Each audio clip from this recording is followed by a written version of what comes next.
you Jesus. உமக்கு நன்றி ஆண்டவரே.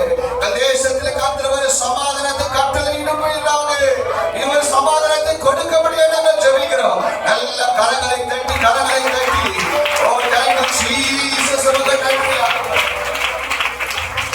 நம்முடைய இந்திய தேசத்துக்கு எல்லா எல்லை பகுதிகளுக்காக தகப்பட்டாமே ஒரு பாதுகாப்பு கொடுக்கும்படியாக கொஞ்சம் யோசித்து பாருங்க. எல்லை பகுதியில் இருக்கிற குடும்பத்தில் இருக்கிற பிள்ளைகள் முதற்கொண்டு பெரியோர் வரைக்கும் எப்பேற்பட்ட ஒரு பய சுபாவத்தோடு கூட மரண பீதியில் அவர்கள் இருப்பாங்க.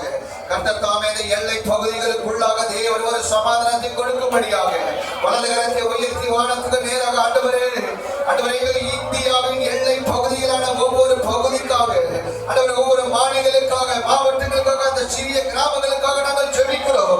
ஒரு சமாதானத்தை தேவனின் கட்டளையிடும்படியாக நாங்கள் ஜெபிக்கிறோம். அப்பா நன்றியோடு நாங்கள் உம்மை ஸ்தோத்திரிக்கிறோம், துதிக்கிறோம். ஆண்டவரே இனி யுத்தங்கள் எழும்பவே கூடாது. கர்த்தர் செய்ய போறதுக்காக நல்ல கரங்களை தட்டி ஒரு சமாதான பேச்சுக்கு இரு நாடுகளும் ஒத்துழைப்பு கொடுக்க வேண்டும்.